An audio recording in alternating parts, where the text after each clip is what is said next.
Leroy Merlin met fin à ses pubs sur le site d'extrême droite Frontières, le RN appelle au boycott. Comment ça? Le 17 novembre, le collectif Sleeping Giants, qui combat la haine et l'emprise des fake news dans le champ médiatique français, prévient Leroy Merlin qu'il a vu une de ses publicités sur le site d'extrême droite Frontières. Frontières, c'est ce site créé en septembre 2024 et succédant à Livre Noir, qui s'impose dans la fachosphère et au-delà, avec une ligne prophétisant la guerre civile entre Français de souche et barbares. Quitte à bafouer la déontologie, l'enseigne de bricolage répond aussitôt : ouvrez les guillemets, nous ne cautionnons en aucun cas les propos tenus sur cette plateforme, ni les messages qu'on a pu y voir relayés.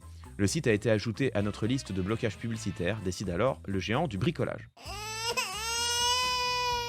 Les élus RN et la fachosphère partent en croisade, c'est quand même dingue. C'est-à-dire qu'ils sont partis en croisade contre Leroy Merlin. Ils ont vraiment que ça à faire de leur vie, hein, parce que Leroy Merlin ne veut pas que leur annonce se retrouve sur le site de Frontières. On a des visuels, donc on voit effectivement le site Frontières ici, Frontières qui vend des t-shirts avec marqué « On est chez nous ». En réaction à cet échange, le fondateur et directeur de la rédaction de Frontières, Éric Tegner, n'a pas hésité à contre-attaquer en accusant l'extrême gauche et notamment LFI d'être à la manœuvre. LFI main dans la main avec Leroy Merlin et les Sleeping Giants, visiblement des soutiens du mouvement terroriste du Hamas, c'est plus fréquentable qu'un média de droite honteux pour cette entreprise.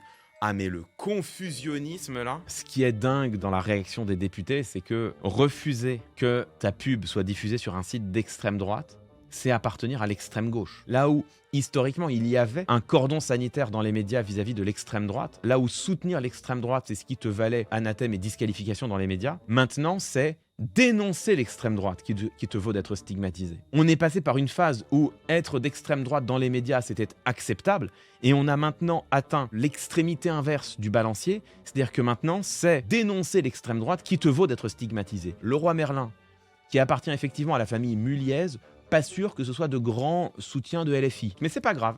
C'est pas grave, au mépris de toute cohérence, le simple fait que Leroy Merlin préfère, sans doute d'ailleurs pour des raisons en partie opportunistes, parce que c'est pas des grands gauchistes, hein, Leroy Merlin, ils se disent juste, bon, on attire notre attention sur le fait qu'on a de la pub sur un site d'extrême droite, ça nous coupe d'une partie de nos clients. S'il y avait eu de la pub pour Leroy Merlin sur le site de la France Insoumise par exemple, il n'y a pas de pub sur le site de la France Insoumise, mais s'il y en avait eu, à mon avis, ils auraient demandé à ce que ce soit retiré tout pareil. C'est vraiment un calcul purement économique de, il ne faut nous aliéner aucun client, nous tout ce qu'on veut c'est vendre le plus de matériel possible au plus de monde possible. Mais le simple fait de refuser d'apparaître sur un site d'extrême droite et donc de ratifier l'analyse pourtant correcte et fondée que Frontières est bien un site d'extrême droite, ça leur vaut d'être qualifié par non seulement Frontières, mais par des députés du Rassemblement National dans une campagne de contre-feu, de contre-attaque médiatique.